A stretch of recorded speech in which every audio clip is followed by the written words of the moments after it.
soratananarana ao amin'ny cours CPE plaque barday Ambomandamina sy ao amin'ny cours CPE mangarivitra 10 metatra miala eo amin'ny bron fokotany ny mangarivitra ho an'ny cours BEPC sy ny bac ACD fidirana ny fahasivy ny volana novambra taona 2024 cours CPE manolotra ho anao ny vaovao.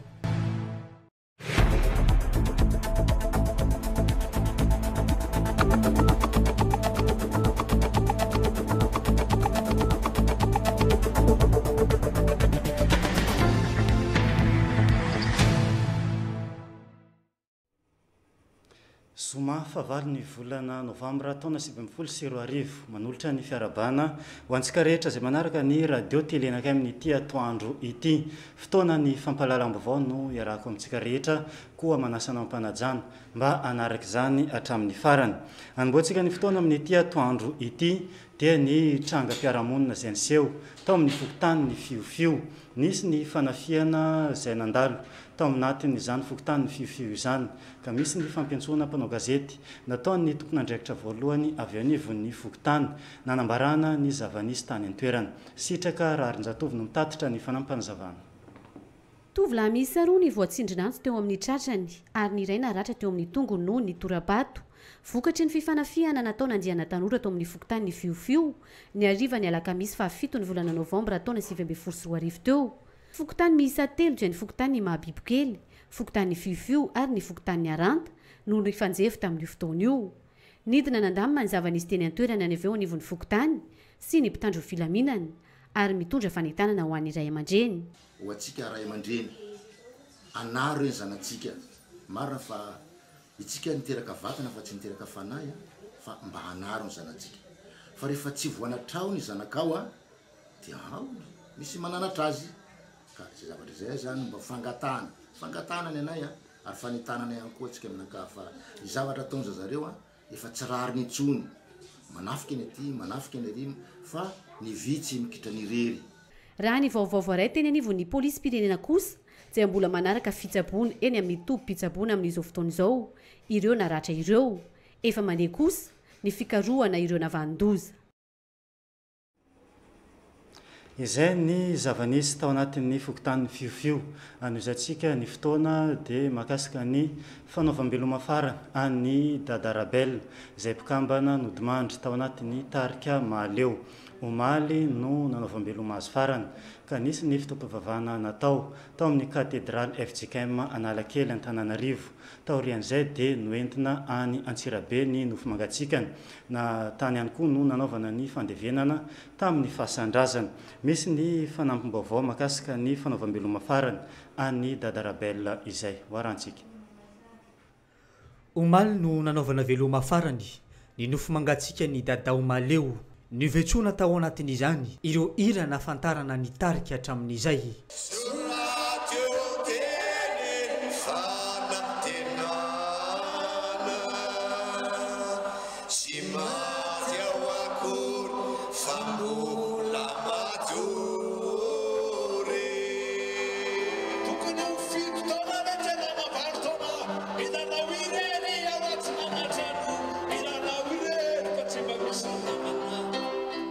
Nitoloran'ny fanjakana malagasy grand officier de l'ordre national Irakotobe Randriabela Dadany Mahaleo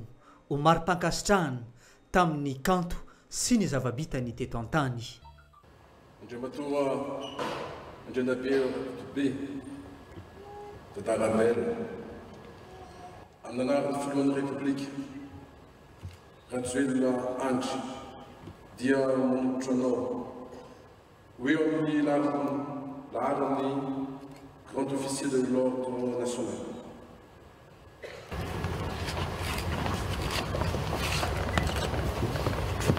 Tonga teny ihany koa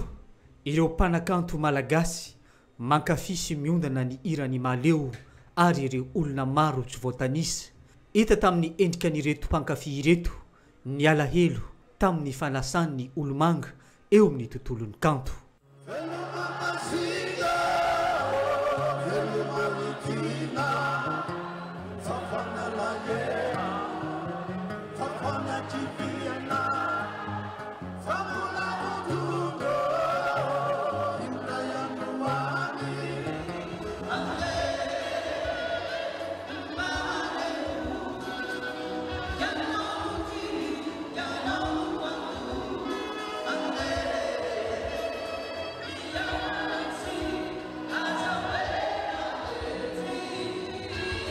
tao anatin'ny 3 andro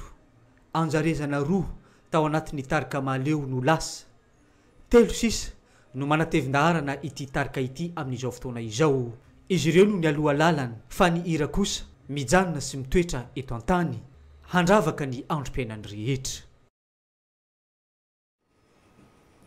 Izay mahakasika an'iny fa hoeny amin'ny doany miarina rivo tsara rano ambony eto mahajanga antsika amin'ity vaovao manaraka ity napetraka ary nampifantarina amin'ny fomba ofisialy anio ireo mpitantana vaovao eo anivon'ny doany miarina rivo fantatra tamin'izany fa misy ny fametrana ny manantany ny be ny varavarana ary ny fahatelo teny antoerana moa ny mpanjaka ny boeny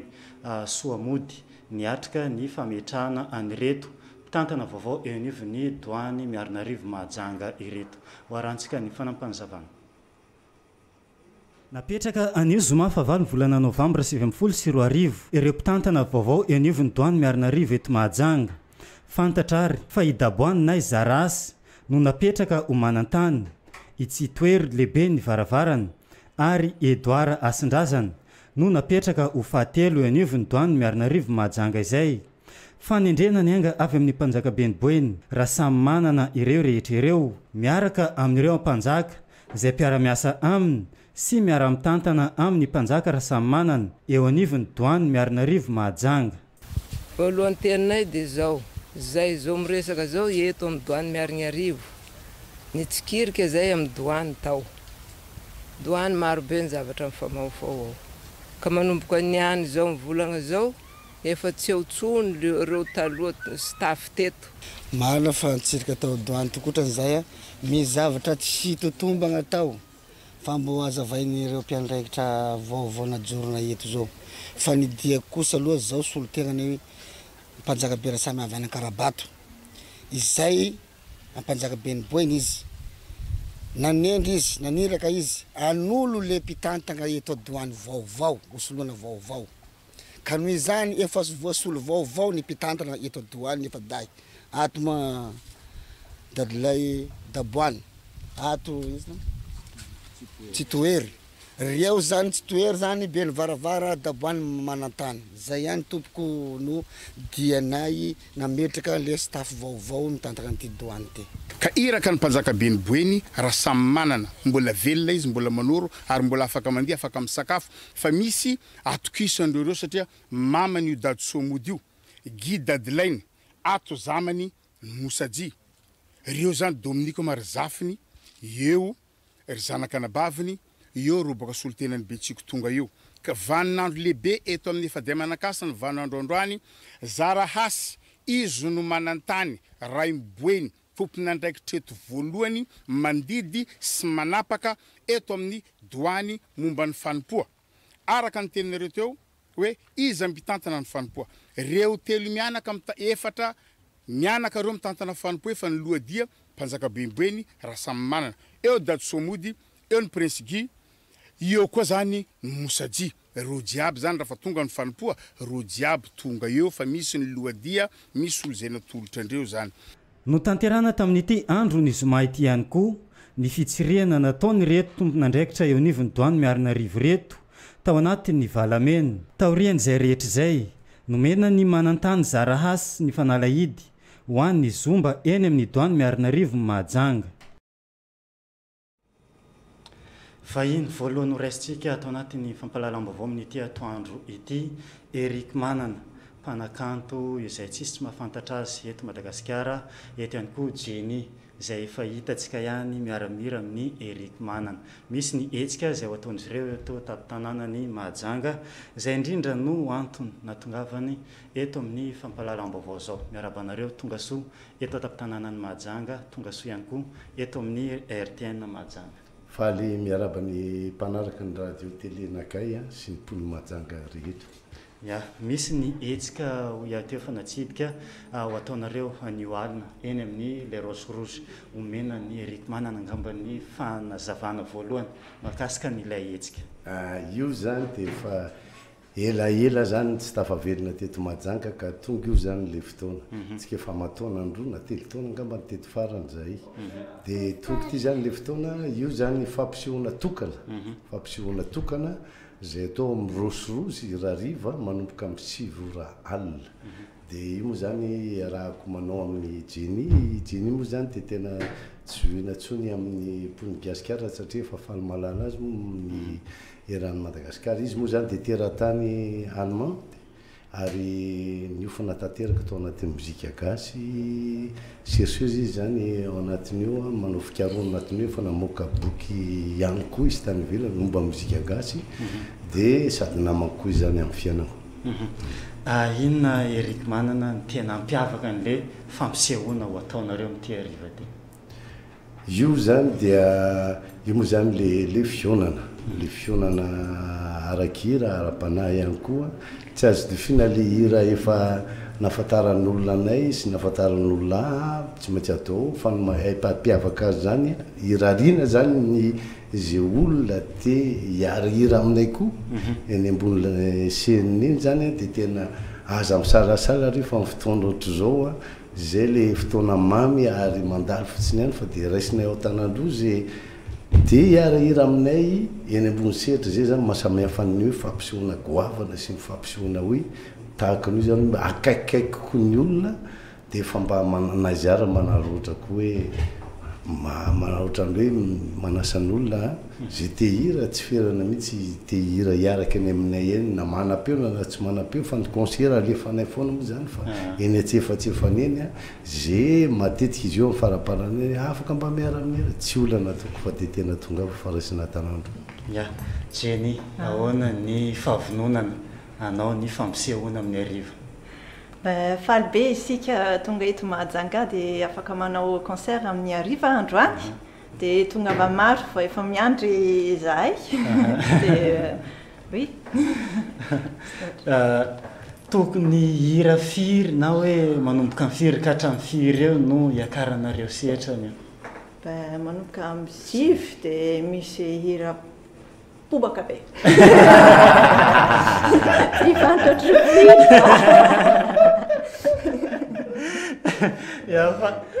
Fanentanana ary fiantsona ny mpankafy rehetra ihany koa tonga ao anatin'ny fampisehoana. Daty, ora, tongava. Manomboka amin'ny 6 amin'ny Roche amin'ny hariva amin'ny alina dia oui tongava maro fa mahafinaritra be ny ambiance eto Mahajanga. Jenny mira miteny gasy. Mira miteny gasy, mbola mianatra miteny gasy fa mira miteny malagasy dia tiako be mozika gasy, tiako be. Ok, fanentanana ary avy amin'ny Eric manana ho an'ny mpanaraka atsika. Ka dia manantena antsika rehetra zany ho tonga rariva ny fotoanantsika manomboka amin'ny 7 alina fa ny tapakila zany dia efa mahazo raisina manomboka zao zany androany tontolo mampatonga ny fotoanantsika hariva amin'ny 7 alina ao amin'ny rosirosy tokana ny vidim-pidirana dia raisina tanandro tompoko ianareo ary ho ataontsika zay mety rehefatsika tokana amin'ny fampisehoana ary tsisy afa-tsy io aloha zany ny amin'ny titony ho jerentsika amin'ny manaraka ny tiako tenenina kely farany amin'ny manaraka misy zavatra homaniko zay miaraka amin'ny mpitendry eto Mahajanga ny titre n'le albomko amin'ny manaraka io zany dia iarahako amin'ny mpanakanto sy mpitendry eto Mahajanga eo mpanomanana azy zao dia ny titre n'io album io rehefa voaka le izy io zany atao clip dia ho aparitaka eriky ny faritany eto Madagasikara atao clip national zany dia ny titre n'le album le hoe reveko ianao Mahajanga, reveko ianao Mahajanga zay zany ny album ny Eric manana ivoaka amin'ny heritaona dia ho atao clip dia avoaka amin'ny télé rehetra etako dia manentana antsika fa ho ataonay zany le hira rariva na dia zay roa nanao azy aloha mba azotsika mahenoheno ny fitiavako an'ity Mahajanga ity fitiavako anareo moa zany.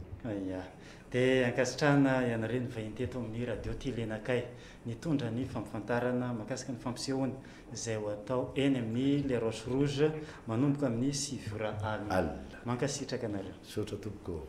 Izay ny fandraisana ny vahiny fa anaraka vetivety atsika ireo filazana izay voaray tamin'ity atoandro ity. Filazana manjo Amin'ny alahelo lehibe no ampandrenesana ianareo havana mantsakaiza rehetra fa ny hava malalanay va tsaharezana mamantsy avela vadina vela ny tompolay mosa mpivarotra gony ao bazary Marolak dia ndosy ny fahafatesana teo amin'ny fahafito amby 15 taona ny omaly 7 Novambra taona 2024 tamin'ny 10 ora hariva tao Ambatolampy Antsirabe. Izy dia mpikambana ao amin'ny FTT Ampela na fikambana ny teraky Tolagnaro. Ny razana dia hoentina makany amin'ny fasandrazany any Fort Dauphin avy hatrany ka androany hariva amin'ny 2 ora ny fianakaviana no manainga. Ny manao ny filazana dia ny zanany Patrice Mivady Mirala, ny reniny Va Tonety sy ny anadainy Fisora sy babany Christine, zamany babany Nirina. Ialantsiny ho an'izay tsy tratranso no ny afenondrano be loatra. Filazana tonga indray ny entana Occasion de France ao amin'ny Madame Zafzar akaiky ny Église Jesosy Mamonjy Mangarivitra, ahitana télévision ny écran place tsotra ary ny ordinateur, matelas de place sy une place, frigidaire américaine sy ny frigidaire tsotra,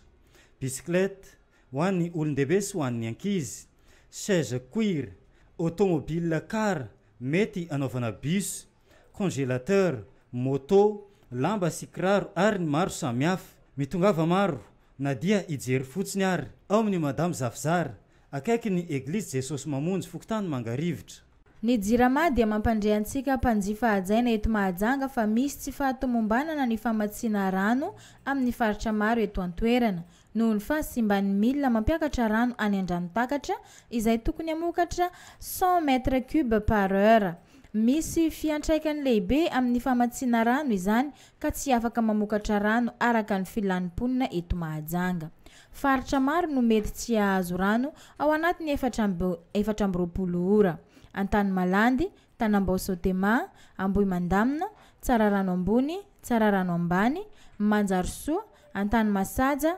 Mahatsinjo, Abattoara Marovato, Aranta, Mahabibikely, Manga, Morafeno, Fiofio, Ambalamanga, Tanambao Ambalavato, Ambalavola, Andovinjo, Ambovoalanana. Efa eo ampamahana ny olana ny jirama amin'izao fotoana izao. Mankasitraka antsika rehetra amin'ny faharetana ny jirama ary maneho sahady ny fialantsiny amin'ny fanelingelenana mety ho ateraka izany. Vaovao venivo ny mpamonjy voina eto Mahajanga no anizantsika ny fampalalam-baovao amin'ity atoandro ity. Misy ny fitarainana voarain'ireo tompon'andraikitra venivo ny mpamonjy voina eto Mahajanga makasika ny antso sy fanadalana azy ireo amin'ny zavatra tsy misy akory na ny fausse alerte no afantarany be sy ny maro azy. Taorian'izay dia nisy ny fipetra no raisy ny tompon'andraikitra venivo ny mpamonjy voina makasika n'izay fausse alerte izay. Hoarantsika ny fanampanjavana iarana amin'ny sitraka rarin-jatovo. Lahara tarby misy 50 no nateriny avy ao anivon'ny mpamonjy voina eny anivon'ny mpitandro filaminana anatanterana fanadihadiana amin'izao fotoana izao. Maro ireo olona miantso amin'ireto mpamonjy voina ireto izay fantatra fa manompa sy manao fausse alerte fotsiny ihany ary manimba ny asan'izy ireo. Ho isy manomboka eto ny sazy izay omena ireo rehetra manao izany. Sao de le tena voina tokoa no miseho nefa zay mety tsy tonga amin'ny toerana io dia izay ihany mahazo tsiny. Mba ialana amin'izay dia nametraka izay fitoriana zay mba azahoany ny mpitandro filaminana izay concerné amin'izay enquête zay mba isamborana azy dia omena azy sahaza anazy. Anisan'ny nahita izao zava-nitranga izao ireo mpamonjy voina avy any ivelany ka niara nanao fitoriana tamin'ireto eto an-toerana ireto. Nous sommes à Mahajanga depuis 19 ans où nous avons créé la caserne des pompiers dans les début d'année 2000 et depuis nous passons nos différentes missions au fur et à mesure des années à ramener du matériel, donc des 2 camions incendie ainsi qu'une ambulance. Et il faut savoir qu'aujourd'hui cette mission était consacrée à l'apport d'une nouvelle ambulance telle qu'en France,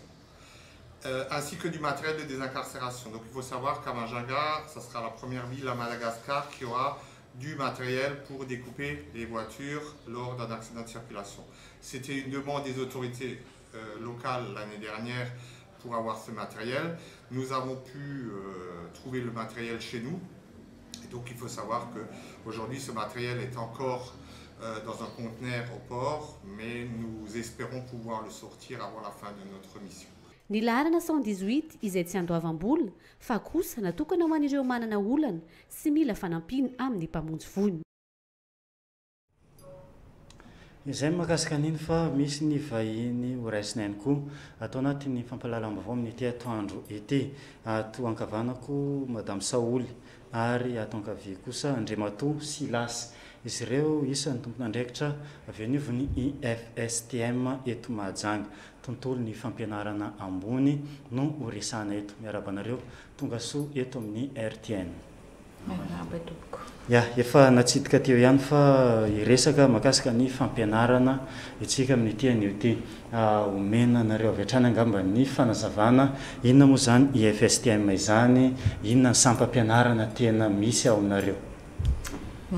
Faly miaraba ny mpijery mpanaraka ny vaovao ny RTN Mahajanga. Ny FSTM moa zany dia Institut de formation en santé et technologie médicale, formation en licence professionnelle ankatoavin'ny fanjakana, izany hoe ekeny fop ny diplôme avoaka avy ao aminy. Maro ireo zavatra mampiavaka ny FSTM, fa omeko ny Monsieur Silas, conseiller pédagogique anay zany no manazavazava momba an'izay. Sotra indrindra tompoko mameny fitenenana. Ny fiarabana dia eo mboko manana amin'ny nataony dia namako teo aloha, ary ianareo izay mbola tratranay eo ampisakafoanana dia mirary ianareo azotomana. Ny FSTM maraka ny efa voalaza teo dia sekoly manofana ireo sage-femme sy infirmière. Ary ny mampiavaka anay ao amin'ny FSTM dia ny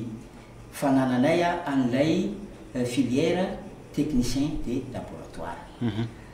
Anisan'ny zavatra mampiavaka anay ao dia ny fanananay ny laboratoire de compétence. Zany hoe ahafahan'ilay mpianatra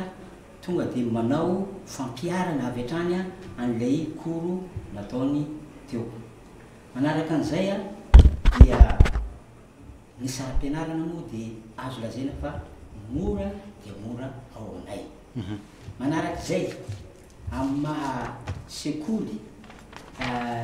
ambaratonga ambony dia manofana olona olombanina zahay ao amin'io formation de paramédicale io. Dia ny zavatra ataonay matetika dia misy ao ny fanomezanay ny loka ho an'izay olona mendrika sy mahay. Ka amin'io anatin'ny fanomezana loka io raha ohatra izy première année na dia hiakatra deuxième année isaka nyreo anareo zany classe reo dia raha mendrika sy hita fa mendrika amin'izay izy dia mahazo saram-pianarana ray volana, mahazo saram-piofanana ray volana. Zany no zavatra atao satria asa masina, asa tokony olona mahay ary manara-dalàna no asan'ny paramédicaux koa, satria nahoana? Satria lahatokana ny aina ka dia tsy maintsy tandrova. Aiza ny toerana ahitantsika ny IFSTM eto Mahajanga, ao anainy koa ny fandraisana ny mpianatra vaovao. Ny misy ny FSTM Mahajanga zany dia Marovato abattoir ampitany Docteur Manarias taloha. Dia efa misokatra zany ny fisoratana anarana ho an'ireo ankizy afaka manana bac série A, série D, série C. Ny première année zany dia miditra ny 10 décembre 2019. Ho an'ny deuxième année sy troisième année kosa 13 janvier 2020. Fanentanana ary ho an'ireo mpianatra indrindra fa ireo vao afaka ny fanadinana baccalauréat amin'ny izay sampam-pianarana zay. manentana anareo zany a izahay ao amin'ny IFSTM mba ho tonga isoratra anarana anoy anao ny formation ao aminay. Ny saram-pianarana azo lazaina mora indrindra eto amin'ny institut eto Mahajanga. Ny fanananay ny laboratoire de compétence koa dia anisany mampiavaka anay. Fanentanana avy amin'ny Andriamatoa Silasy. Mbola mafisiko ary anitreteriko eto ny fanentanana nataony Ramatoa secrétaire trésorier aminay ato amin'ny IFSTM. Ianao tanora vao afaka baka, aza misalasala mandeha mamonjy ny IFSTM raha ohatra ka maniry ny teo lasa ho mpampivelona sy ho infirmiera ary ho technicien de laboratoire. Mariako fa ao amin'ny IFSTM ihany no misy ny technicien de laboratoire zany raha eto amintsika Mahajanga. Ka dia tongava fa voafetra ihany ny toerana. Ya, dia ankasitrana Madame Saoul sy Andriamatoa Silasy nitondra an'izay fampifantarana ny sampampianarana iray eto Mahajanga IFSTM izay. Ankasitrana anareo ny vahiny eto amin'ny radio Telenakay. Izay ny amin'iny fa naraka ny fanadinana ara-panjakana nataon'ireo mpanao ny taovolo eto an-tampon-tanànan'ny Mahajanga isika ato anatin'ity fanadihadiana hoentiny sitraka Rarinjatovity. Mpianatra taovolo misy 420 eto an-tampon-tanànan'ny Mahajanga no nanatanteraka ny fanadinam-panjakana ho amin'ity sampam-piofanana ity. Fanadinan'izao izay ara-panjakana ary manirana ny Madagasikara. Izay tia mifatra dia manjanjara mavitrika amin'ny fanampianan'ireo ankizy amin'ny izany lafiny fampananasa zany satria miezaka izahay miara-miasa amin'ireo fitoeram-pampifanana manoro ny ankizy hoe zao no tokony atao rehefa vita ny fiofanana. Ny ankizy zany afaka manao fanadinana androany dia mara-panjakana zay dia ireo ankizy manary miatrika ny fiofanana amin'ny fitoeram-pampifanana izay ara-panjakana tanteraka panjakana ihany. Zany hoe mafy ny fepetra manana ny dossier teknika. Tao andrina ny adina antsoratra izay natao tao amin'ny lycée teknika ny Alajby fa 9 ny volana Novambra teo dia niroso tamin'ny fampiarana ireo mpianatra. Nisy ihany koa ny naoty izay nomena azy ireo tamin'izay fampiarana izay. Tena misy coiffure mihitsy izay atao amin'ny CFP TMM. Ny mampiavaka anay moa zany tsy hoe dia mampiavaka manahoana fa arakarn'izay mafiofanana rakasa azy zay dia tonga dia hita mivaingana hoe misy ny pratika ary tsapahitanana fa miezaka zany zay eo amin'ny 80% dia ataonay pratika daholo amin'ny CFP anay. Ny atao aminay zany aloha dia manao stage ny ankizy ary ny certificat ho azy dia ara-panjakana tanteraka. Iarahantsika malala moa zany zao fa tonga ny fotoana izay anaovan'ny coiffure ny examen ara-panjakana dia mandray anjara amin'izany koa zany ny CFP Omega ka manentana anareo izay tovovavy na tovolahy izay te hianatra coiffure anatin'ny mampiditra mpianatra mihitsy zay zao ny fidirana dia eo amin'ny 18 Novambra eo ka tongava misoratra anarana. Planète Beauty zany dia ety akaiky ny service de mine tsara mandroso ambany ozy izy ny fokotany fa ety ambony izy zany raha mipetraka dia lalana mandeha mivoaka mankany amin'ny salany iny. Mampiavaka amin'ny Planète Beauty moa zany dia matsianina ny ankizy mivoaka ato aminy ary dia afaka tonga dia miatrika asa avy hatrany. Ny mampiavaka anay zay zany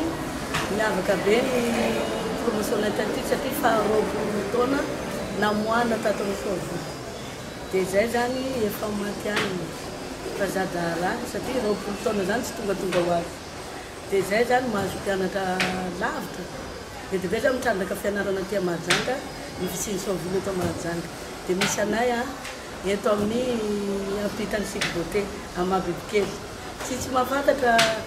centre de formation soavolo ara-panjakana agré par l'État coiffure sy esthétique. Aoriana izao fanadinana izao dia azo ny mari-pahaizana ara-panjakana ireto mpianatra ireto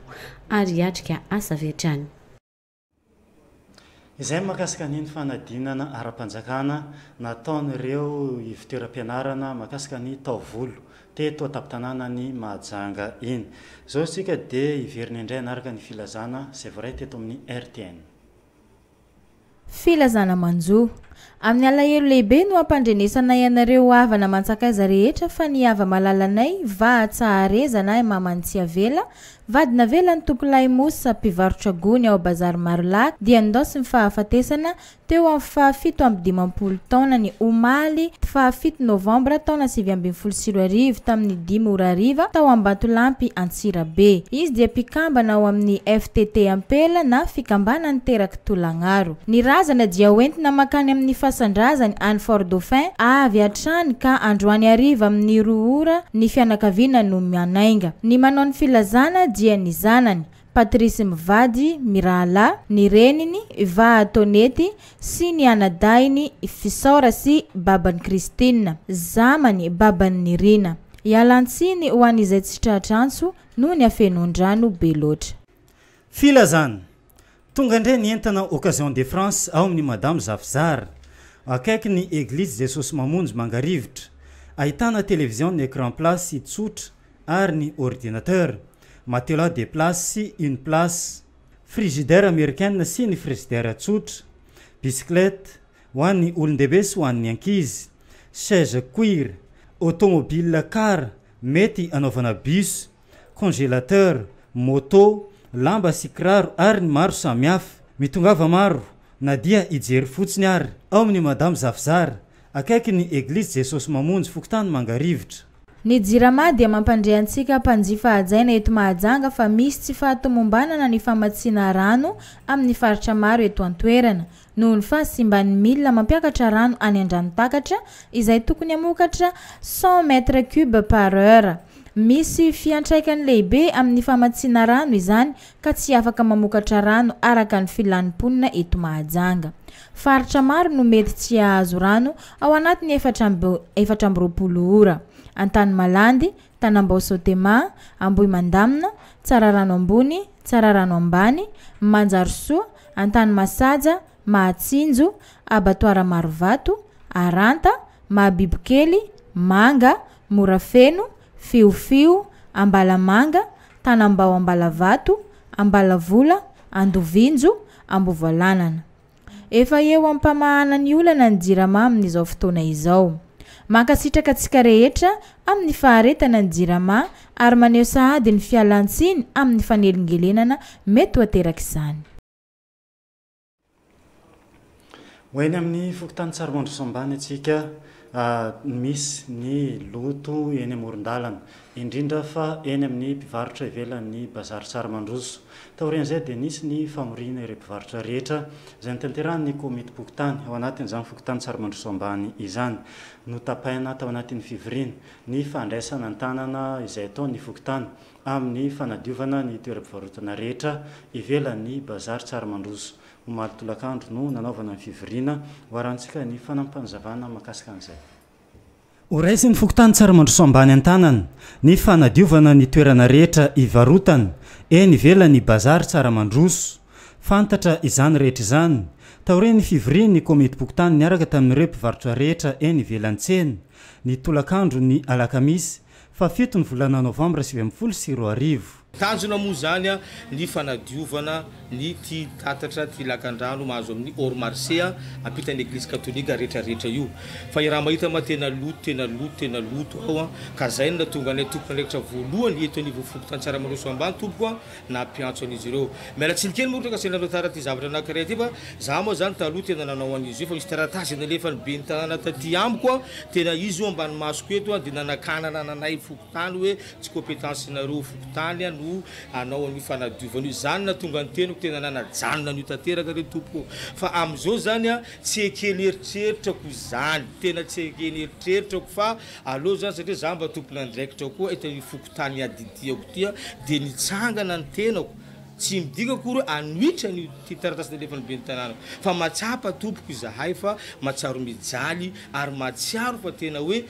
feno tanteraka ny tatatra ao noho tsy fandraisany zareo commune ny andraikitra ny zareo izay. Ka ankehitriny zany izay Fokotany aloha iverina amin'le asa zay nataoko tany amin'ny voalohany. Ny tsy mpivarotra ihany no manao tsy paipaika anadiovana an'io kanalina io.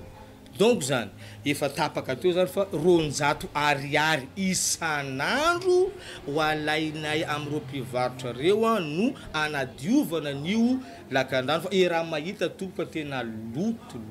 feno tanteraka io canal ho avy zao fotoam-pahavarotra tompoko lasy tompoko vavy izy ny premier responsable raha dobo izay ty tsara mandroso ambany tapaka nandritra ity fivorina ity fa ho isy ny vola alohan'ny ireo mpivarotra isan'andro eo anivony fokotany afahany ny fokotany manakarama olona indray anatanteraka ny fahadiovana eny amin'ny toerana misy ireto mpivarotra ireto vahiny manaraka horaisitsika atao anatin'ny fampalalam-baovao amin'ny ity atoandro ity ry zareo venivony tranombarotra Vitroed eto ataptananany Mahajanga miarabanareo tonga soa eto amin'ny radio telenakay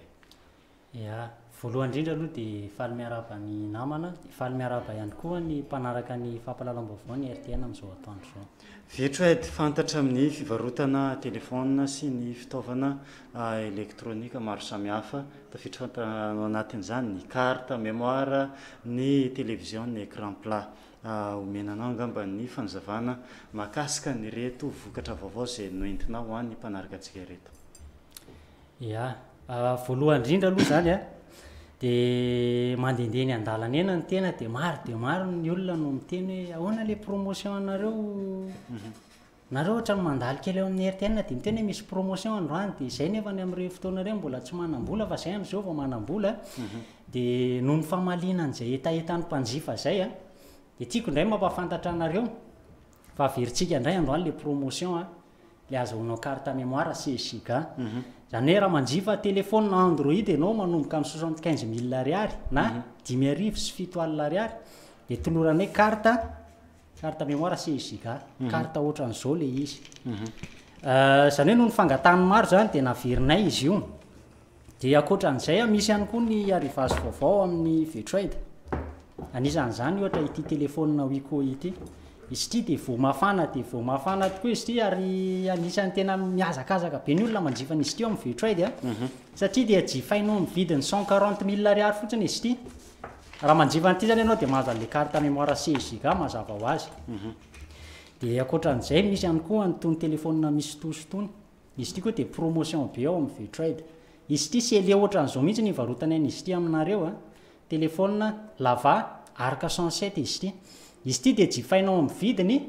39 000 ariary na 7,000 sy 3 alina ariary ao amin'ny Vitroed ihany no ahitanao an'ity telefôna ity akoatr'izay mbola misy ihany koa tony VOA tony izy ity koa dia sele ihany koa ny varotany an'izy ity aminao izy ity dia miaraka amin'ny hosy miaraka amin'ny accessoire ny écouteur ny chargeur ny câble miaraka aminazy dia raha manjifa n'izy ity ianao dia mahazo an'le carte mémoire 16 giga ihany koa dia maro ihany koa nareo no nangataka ny amin'le manjifa fahita lavitra Vitroed moa dia mivarotra télé écran plat misy ao aminay ny 19 pouces 24 28 32 42 46 pouces amidinay ao amin'ny Vitroed dia androany koa nareo zany aorianan'izao ora itenenako zao raha manjifa écran plat ianao dia mahazo an'ity carte mémoire 16 giga ity ary araroty dia araroty fa androany hariva ihany tsika mahazo an'ity carte 16 giga ity zany hoe raha pitso maraina ianao zany vao manjifa anazy dia mety ho izy gany azonao fa noho ny fangatahany be somy maro dia averinay ilay izy androany hariva zarainay carte mémoire 16 giga ny entana rehetrarehetra jifainao amin'ny Vitroed na manjifa telefôna ianao na manjifa fahita lavitra ianao dia misy antoka avokoa misy garantie zany hoe raha mividy telefôna ianao 7 jours ny garantie 6 mois service après vente ao anatin'izay 7 jours zay ianao mila afa-po tsara mihitsiny raha sanatriaka misy défaut ny telefôna anao misy défaut d'origine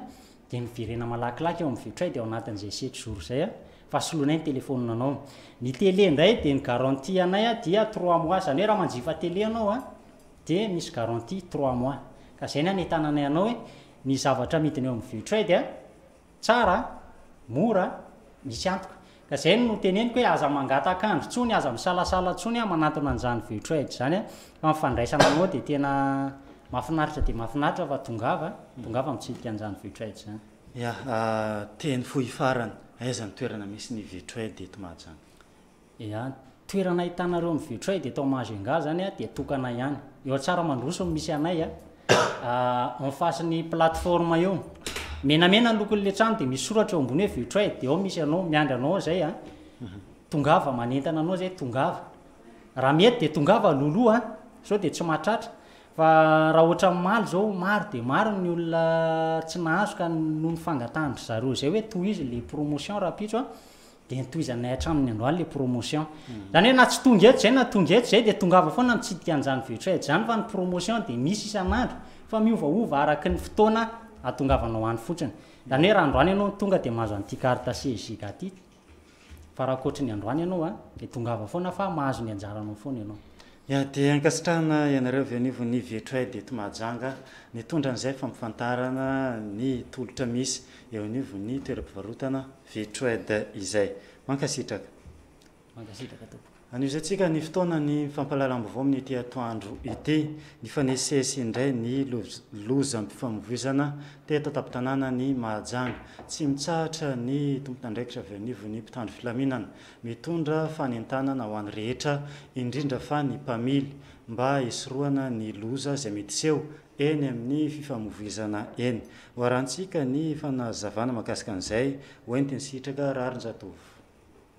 nisehoana loza mpifamoivoizana misimisy teto Mahajanga tapin-tanàna tato ato tao ireo namoizana ain'olona tao ihany koa ireo simba fananana ary tao ihany koa ireo naratra maro karazana ireo antony mahatonga loza mpifamoivoizana raha nambara ny mpitandro filaminana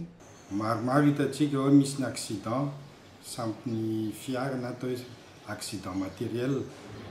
zay hoe tsisy olona naratra tao anatin'le izy fa ny fitaovana no simba eo ihany koa ny accident misy corporel na misy olona maratra na tapaka na voadona tamin'izany accident zany ary fahatelo dia ny accident mortel zay ahitana fahafatesan'olona tao anatin'izany loza zany efa nisy ny fanentanana nataon'ireto mpitandro filaminana ireto ary mbola manamafy izany izy ireo tokony anara-dalàna itsika rehefa mitondra fiara izany hoe ny mpandeha tongotra tokony andehany amin'ny trottoir ny fiara mandeha eny amin'ny arabe eny amin'ny tokony ale ny afanganam-pandeha koa tokony ferana araka ny tokony satria ity atapin-tanàna atsika fa tsy any amin'ny sur route ka tsy tokony rifatra fa manaraka ny fitsipika ny ara-dalàna ny fitondrana fiara na moto ety amin'ny tanàn-dehibe toy izao ho an'ny fiara manao dépassement tokony mampandray aloha ianao mijery hoe afaka tokoa ve tokony anaovana ny atao hoe fa dépassement ve ianao zay vao afaka manao dépassement fa ny akabetsan'ny accident misy atao tapin-tanàna dia ny fisongonana tsy amin'ny fotoana tokony anaovana fisongonana eo ihany koa ny fanaovana clignotant na fiodanana na fijanonana tampoka dia tokony mampandray mialoha fa ireny anisany miteraka ny loza anisany ray koa dia ny fisotroanany toka na misy fofona alcool ny mitondra fiara ray na moto izay mitera-doza amin'ny vahoaka reny olona mitondra fiara reny ka rehefa mitondra fiara atsika tokony olona salama saina tomady olona mifantoka amin'ny fitondrana zany fiara na moto amin'ny zava-misy zay raha nitatitra azo dia vao ny alakamisy tolakandro teo no nisy loza mpifamoivoizana ny seho teo amin'ny Rufin lalana miazo ny Amborovihiny fiara sy bajaja ny fantatra fa nifandona tamin'ny fotoana io fa hoarantsika manaraka izao kosa ny fa misy ny fivoriana izay raha ny filoham-pirenena miaraka amin'ny CSM ireo rehetra avy anivo ny fitsarana eto Madagasikara ho tanterana ao anatin'ity fivoriana ity ny fanatsarana ny fomba fiasa eo anivo ny fitsarana hoarantsika ny fanampazavana iarana amin'ny Willy Menjanary mahatratra 4 isan-taona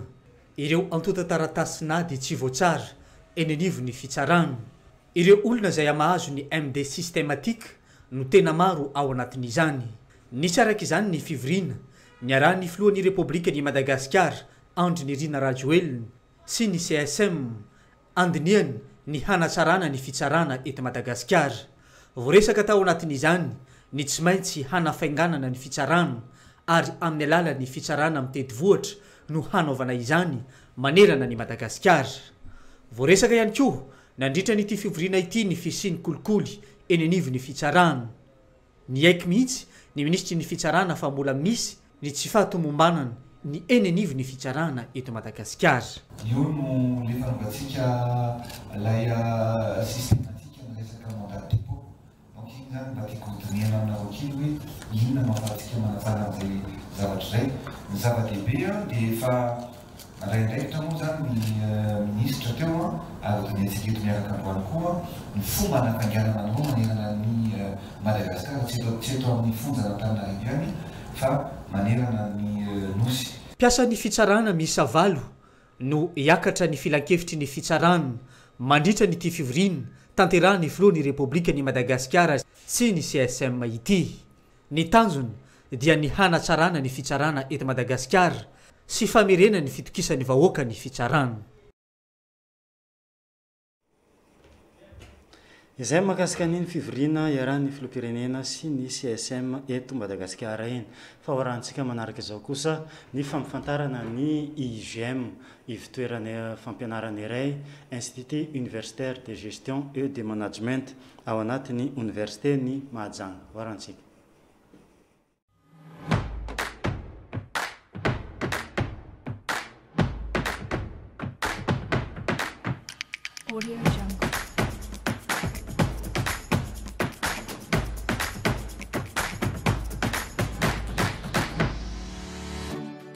Karakôry jiaby, arabenareo afaka baky. Zahay boaka amin'ny UGM navy eto mikorana aminanareo io. Io UGM io, Institut Universitaire de Gestion et de Management ao anatin'ny Université ny Mahajanga aty. Aminay ao, système LMD commence la première année jusqu'à la 5e année. Ndo basi ambako aminareo raha misy ao. Ewa, basi ambarako atsika jiaby raha hitatsika amin'ny niveau licence io. Mahitatsika finance et comptabilité, ressources humaines, marketing et communication ndraiky management. Aveo koa atsika mbo mahita commerce international, atsika mbo mahita koa ny économie générale. Koranesiko jiaby teo reny afaka idiratsika toute série. Raha koa mbo mety technique, abasy anao mavia aza mavozo izay tsy mialonjafo. Ama mbo tsisy jiaby zany mbola misy raha tsara matsiro mampiavaka nanay teatro. Basy anao koa nafaka baka scientifique, boko anao tiaka baka informatique, safoka mety tsara aminanao nay taraiky ty. Tsy zany fa informatique de gestion na koa PGI zany hoe logiciel de gestion intégré. Tsy ambelanao mazoknakay amin'ny IGM misy jusqu'à niveau master. Ao misy parcours maro afaka hisafidiananao, finance d'entreprise, comptabilité, contrôle et audit. Ao koa misy marketing et communication, ny gestion d'établissement hospitalier koa tafiditra anatin'izany. Io géance io, la gestion établissement hospitalier zay resako anao io, afaka anaovanao formation à distance nay. Basy misy raha hafa koa ambarako anao. Anao koa fa nahazo licence tamin'ny école hafa tagny, aminay ato misy master tsara lobolomony androlo jiaby. Misy MBA, microfinance, banque et assurance. Oh, mbola tsy vita, mbola misy zavatra ambarako nanao koa tsy niany, tandrignesana. Raha io mbo tsy Madagasikara, ohatsy aminanay eto, management de la santé et des services sociaux. Olo jiaby koa fa misy baka afaka mananona anazy io. Surtout anareo passage faculté de médecine sy OSTM mareo. Anareo koa mitsofoka aminanay tonga de deuxième année kamo. Yawa. Aminanay ato école tsara boko manjary. Koa resaka fampianarana io tsy atahoranao. Fampianarana aminay ato manara-penitra ata loatra. Koa resaka diplôme zany koa diplôme ara-panjakana. Boko anaka ata mavozo, ana boka lavitra, ana tsy very. Aminay ato misy association mpianatra maro, io tsy mialonjafo. Sa karakory. Ewe, basa anao mahay bako. Amin'ny IGM ato, tsy vitany kabariky bôsy ito, fa ato koa mbo mitaiza amin'ny kabariky sport. Ao ahitanao football, basketball, handball, zaka jiaby tianao jusqu'à volley. Koa io tsy vitan'izany. Tsara ho hainao koa, ato misy concours de danse, concours musique, zaka jiaby talentanao jiaby afaka asehonao ato bako. Ino koa andrasanao, tongavanao e.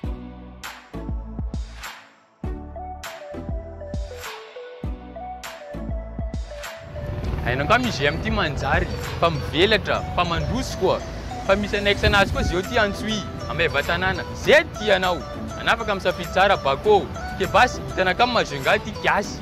rivotra anazy madio la place ay ana fo empaka laolo ay ke basy zio ty kam ana mahita sorana ka zio ty ana mitongava malaky ambela ho an-tsainy kikabary jiaby fa na ho avia fa na koa tsy tonga io karaha terigalinazy motro fa iana ka mitoy kabary io zama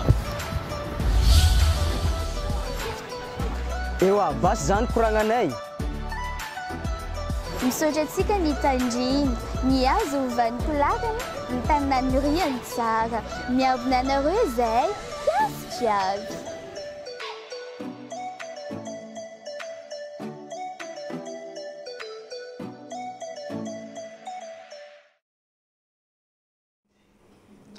fa ino manaraka raisitsika atao anatin'ny fampalalam-baovao amin'ny ity atoandro ity atoankavy pasteur Yves atoankavana kosa apôstôly Sitina tompona andraikitra isan'ny mpitarika ny fiangonana eto atapy-tanàna ny Mahajanga isan'ny hetsika efa hitantsika eto amin'ny RTN ny maximum impact izay karakaray ny fiangonana Rema eto atapy-tanàna ny Mahajanga miaraba anareo tonga soa eto amin'ny RTN efa noteneniko teo fa misy ny hetsika maximum impact omena ny apôstôly Sitina avy hatrany angamba ny fanazavana dia faly miaraba tsika avoaka ny mazonga indray zany tonga eto moa zay anamafy hatrany fanasanantsika makasika ny fitorana filazantsara lehibe zay efa natomboka omaly tao amin'ny banja ny toalaza io moa zany Jesosy mihitsy efa nametraka hoe mitory filazantsara ary ataovy mpianatra ny firenena rehetra dia mankatoa an'izay telo zay zay dia manatanteraka ny asa fitonana filazantsara io ny atomboka omaly moa ilay izy dia soran'Andriamanitra moa fa ny asa ny tompo dia be dia be ny zavatra zay nitranga nataon'Andriamanitra ary eto androany zay zay mbola manentana indray satria mbola mitoy androany izy ary mbola mitoy rapitso mamarana an'ilay izy ya hatramin'izay nisy ny maximum impact tany aloha tany zao ty maximum impact 2019 inona ny tena hoe zava-baovao na hoe ampiavaka an'ity maximum impact 2019 ty ny tena mampiavaka azy moa zany amin'ity taona ity zay mankalaza ny 70 taona nanaovana an'izy dia sady fankalazana moa ilay izy dia anatin'izay namafisina daholo ny zavatra rehetrarehetra na tsaraina zany hoe sady fankalazana moa ilay izy no fitohizana fitonana filazantsara dia mampiavaka azy zany ohatrany hoe fety be kokoa zany izy amin'ity ary misy ihany koa moa zany zanako iva zany miaraka amiko amin'ity taona ity dia anisany mandray anjara miaraka amiko ihany koa zany izy zay moa zany anisany zavatra mampiavaka izy moa zany nomeny tompo fahasoavana ary ataoko hoe ho an'izay nanatrika omaly nahita ny zavatra zay nataon'ny tompo tao tamin'ny alalany izay koa zany anisany hoe mampiavaka ny maximum impact 2019 pasteur Yves isan'ny mandray anjara feno ao anatin'ny maximum impact inona ny tena hoe zavatra miseho ao anatin'izany maximum impact voalohany indrindra faly miarabanao dia faly miaraban'ny vahoaka amin'ny Mahajanga rehetra ny zavatra mampiavaka ny maximum impact aloha voalohany indrindra dia ny fanatrehan'Andriamanitra satria rehefa eo fanatrehan'Andriamanitra misy ny fanafahana misy ny fanasitranana ary indrindrindrindra ny zavatra goavana dia misy ny famonjena ka anapiko ny zavatra voalazan'ny ray aman-drentsika teo pasteur Sitina Rizarvelo ny amin'ny zavatra voalaza rehetrarehetra teo dia hoe tena miavaka ny maximum impact 2019 satria feno 10 taona maximum impact dia ao anatin'izay efa 10 taona zay moa be dia be ny zavatra ataon'Andriamanitra ao anatin'ilay satria veriko foana hoe ao anatin'ny tontolo ara-panahy dia miteny be ny chiffre 10 dia be dia be ny zavatra ataon'Andriamanitra ao anatin'izany ary atsika zay nanatrika tao tamin'ny maly dia vavolombelona ny zavatra nataon'Andriamanitra ary omaly izahay mianaka dia samy nijoro vavolombelona moa ho an'ny apôstôly Sitina dia nijoro vavolombelona izy ny amin'ny fiantsoan'Andriamanitra amin'ny fiainany ho anahy ihany koa dia nijoro vavolombelona tamin'ny antsoan'Andriamanitra anahako teo amin'ny fiainako sy ny zavatra natan'Andriamanitra anahy tany amin'ny tontolo tsy hita maso dia ny zavatra azo lazaina dia hoe androany ny andro faharoa ary andro faharoa izay ho tsaratsara kokoa noho ny maly satria na ara-panahy na ara-materialy dia natsaraina avokoa zany zavatra rehetrarehetra zany manomboka mifiry ny fotoana aiza ny toerana tsara patsahivitsika hatrany ny mpanaraka atsika ny fotoana moa zany dia manomboka amin'ny 10 ora ao amin'ny banjan'ny toalaza zany hoe omaly nanomboka tamin'ny 10 androany manomboka amin'ny 5 dia rapitso sabo sady faradoboka ny rapitso dia samy manomboka amin'ny 10 ambanjan'ny toalaza. Pasteur Iva angambany no amaranantsika ny resadresaka fehiny izay resaka zay fanentanany ihany koa ho an'ireo rehetra mbola tsy tonga tao anatin'ny maximum impact. Eny ary amezantsika an'izy rehetrarehetra dia hoe tonga le fotoana anjaranao zao maximum impact 2019 andro faharoatsika androany ary amin'ity andro faharoa ity dia ibahatoerana ny délivrance sy ny fanasitranana ka manasantsika rehetrarehetra hoeto daholo avokoa marary rehetrarehetra ny tranonao any aza misy ajanona ny trano androany ariva fa hoeto amin'ny banja toalaza hoeto ny mandringa hoeto ny marary misavy hoeto ny jamba hoeto jiaby ny karazana aretina rehetrarehetra fa androany ariva Jesosy dia hitraité manokana an'izay zavatra zay ary Andriamanitra ihany koa dia hiteny manokana ny amin'ny fiainantsika tsirairay avy eo anivon'ny problemantsika hiteny mivantana izy amin'ny alalan'ny problemanao miafina rehetrarehetra dia ho ihamantsy rehetrarehetra hoe zoma androany vendredi magnifique miaraka amin'ny Jesosy androany ariva ao amin'ny banja toalaza maximum impact 2019 manasantsika rehetrarehetra tsy hanavahana tokom-pinoana io fa ho anao zay tia an'Andriamanitra zay te hiona amin'ny Jesosy Kristy dia asaina mpitiavana mitongavana dia ataoko hoe hijery fotsiny ny fiasan'Andriamanitra ary vao ihamantsy aminao hoe hiverina iaraka amin'ny fijorona vavolombelona sy iaraka amin'ny fanasitrana antsika rehetrarehetra raha riva ao amin'ny 10 ora zany ao amin'ny banja toalaza ny fotoana ifanomezantsika rehetrarehetra mankasitraka tompoko. Dia ankasitrana i Pasteur Iva sy Pasteur Sitina avy anivon'ny fiangonana Rema eto an-tampon-tanànan'ny Mahajanga mitondra ny fanampanazavana sy fanentanana ihany koa mahakasika ny hetsika maximum impact tafiditra ao anatin'izany ny fankalazana ny fafolotoana ny maximum impact ankasitrana ianareo tompoko. Izay mahakasika ny fahaoarantsika manaraka izao kosa ny fampifantarana mahakasika ny hetsika maximum impact avy eo anivon'ny fiangonana Rema eto Mahajanga.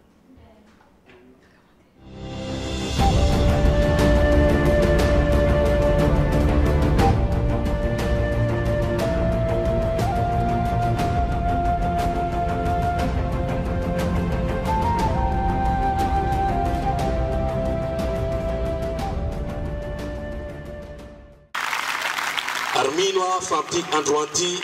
omaro ihany koa ny fanahy tafajoro omaro voalohany indrindra ny fanahy izay hiverina eo amin'ny Jesosy Kristy iadina ny taona 14 mois d'août 2010 nandeha moto miakatra an'iny faravohatra iny ary efa nandeha moto dia tsy nanao kasika tamin'izany fotoana zany ary nalama ilay pave tamin'izay fotoana izay ary nanao accident tamina moto ny tenany dia nijera mafy be ty lohako ty tato amin'ny partie gauche ty 2 jours 3 jours teo nanomboka manaintaina ny lohako ary manomboka mandera ioroko efa nitarafina ny lohako dia ny dokotera dia milaza fa karazana tipana hydrocéphalie efa tonga dia milaza aminao zay fa ty zavatra ty tsy maintsy hosokafana ny lohanao manomboka manaikitra amin'izay ny lohako ary isaky ny amin'ny romaraina dia foaziny io aretina io tenako ary rehefa aveo amin'izay io ondana io raisinao io ondana io fiainy raha isaky ny lahady aho any am-piangonana dia mivavaka foana hoe Jesosy io fanasitranana ho aho Jesosy io fanasitranana ho aho misy fotoana efa torana efa safitra dia dokotera miteny le rano atao anatin'ny lohanao efa manomboka mangoaka kitika ny atodohanao dia nilaza izy tamin'izay fotoana izay hoe tsy hevitra tsony mombanao io fa mpiomany avokoa ny ankohonanao rehetrarehetra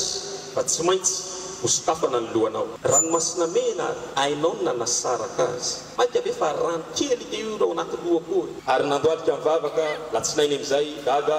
latsinainy maraina tsy nifoaziny le aretina tsony loha jereko ny ondana tsy misy raha tonga ao amin'ny dokotera dia ozy izy sokafana ave ny lohanao non tsy sokafana ny loha natongavako hoe tokoa tsy atao piqûre fa scanio ny loha tarafina amin'izay ny lohako ohatran'izao amin'izay mivoaka n'le izy avany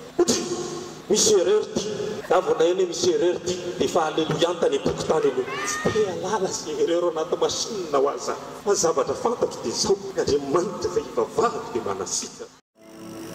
isa le mirana dia iza le ange ianao mirana ianao ange ya dia mahita amin'izao fotoana zao raha mijery anareo ohatran'izao ahako raha mijery anareo ohatran'izao ahako raha mijery olo maha-olombelona zao dia ohatry hoe mpiravavy nareo tena marina mpianaka nareo marina sadiso marina dia enonao tsara amin'izay enonao tsara amin'izay mahita any mahita ary zay zavatra izay no asian'Andriamanitra bibeko zao dia asian'Andriamanitra amin'izay mivavaka amin'izao fotoana izao asian'Andriamanitra mivavaka amin'izay amin'izao fotoana izao eo varavaranao dia eo fiainanao nisy varavarana ara-panamby soka ono mahafantatra olona ve anao atao hoe Bernadette dia misy koa Katabaya olona mifanakaiky aminao misy koa mahainao anarana koa Anita namanao le Anita dia Bernadette tsy fantatranao ok dia mpaminany koa mety pistune raha tsika rehetrarehetra dia nono tsara amin'izay zavatra asian'Andriamanitra komantsy amin'izao fotoana izao dia mahita akony zaza anankiray ary io zaza anankiray io ohatrany zaza tsy misy pia ohatrany tsisy pia le zaza anankiray io ary Andriamanitra mampahita anahy amin'izao fotoana izao zazavavy kely anankiray izy io zazavavy kotabazikatabaya rababasakata ale fasony anjelinao meo anarana rabazikatabaya ary Andriamanitra miteny amiko kalabazikata mahita zaza kely anankiray ohatrany tsisy pia za kalaba tsiaro iza katabazikatabaya mahita io zaza io ohatrany tsy misy pia inona anao io maman'io zanak'andravavy dia maty niteraka ny zaza io izy tena laiko zaza io fiezaka ok d'accord dia Andriamanitra mampahita anahy amin'izao fotoana kalabazikatamaya lakatabarikatabazo leka mila mivavaka ho an'io zaza io fa mifanany réclamen'ny mamany mitady réclame amin'ny fiainan'io zaza io akoho dia misy fotoana ianao ohatrany hoe manofy nefa tsy manofy marina sady izy fotoana ihany koa ianao tianao tsy hainao fa ozy ianao hoe tianao ny manantona rano marina sady izy fa mahita ohatrany olona kely fohy kely reny marina sady izy ary ny tena marina kalanoro marina sady izy tranga dia nisy anisan'ny fianakavianao misy fahoriana tao ary ny tena marina raha ampampanao izy io marina sady izy dia ny anarany modeste marina sady izy dia lasa izy izay ny zava-nisy teny amin'ny maximum impact nandritra ny andro voalohany omaly zao tsika dia verina anaraka ny filazana indray filazana manjoa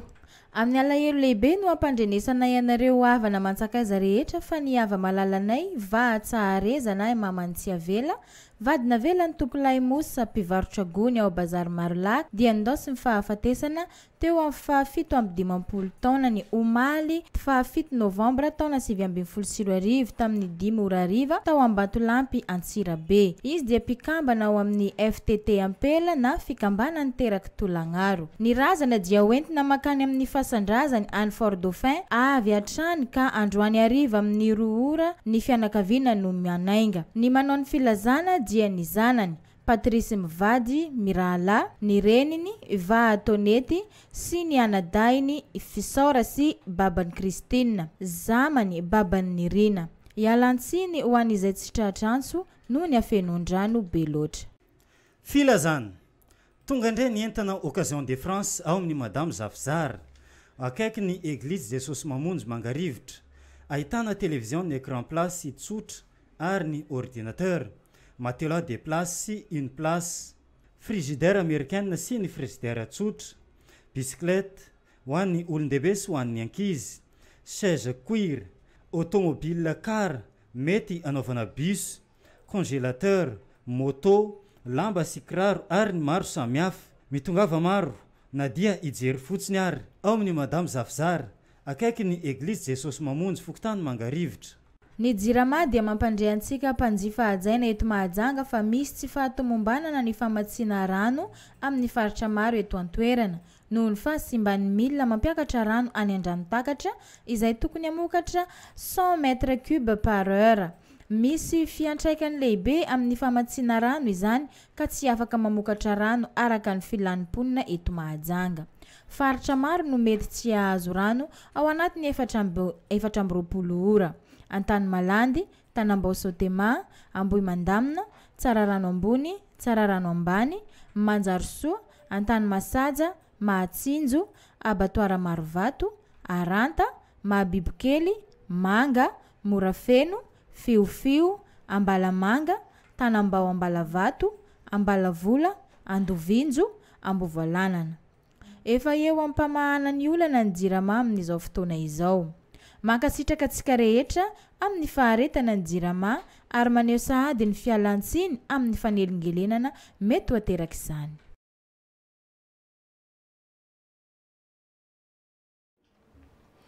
Vahiny manaraka raisitsika atao anatin'ny fampalalam-baovao amin'ity atoandro ity ry zareo avy anivon'ny chez Zanabezo ex Baranene eny Tsararano. Misy ny soirée izay ho atao amin'ity alina ity, soirée mitondra ny anarana hoe soirée katrafiko. Eto indrindra Mikael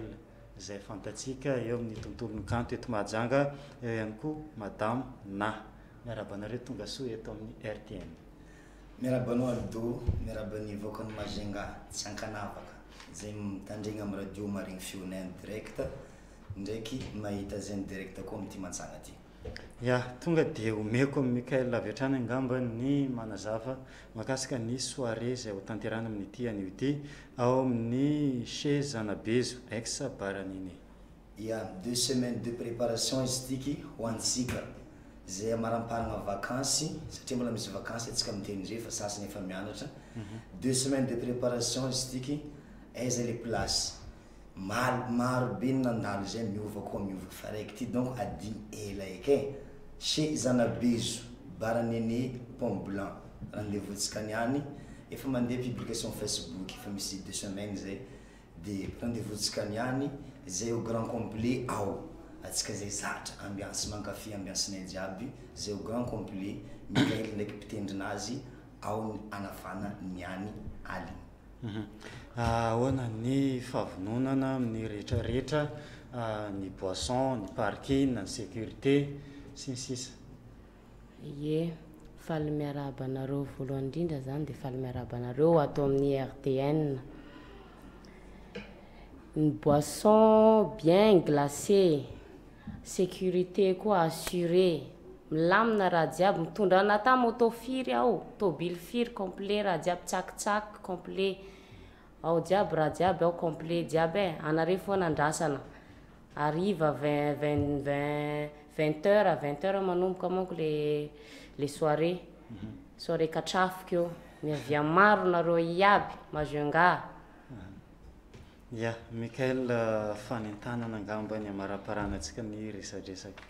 Ya, somary misy koragna ela tsipy fa zay hitanao zao tegna magnenjiky be. Iarahantsika malala agnatin'ny vanim-potoagna ny propagande ny maire izy io dia soragna maventy eto ny maire agnatin'ny antoky RD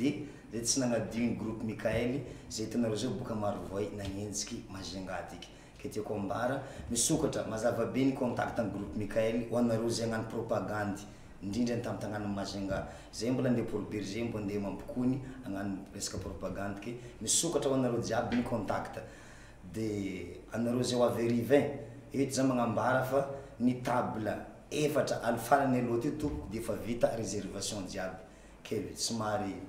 mandeha bonbonnaire atsika fa aitsika Baranene eo zay somary tsy malalaka loatra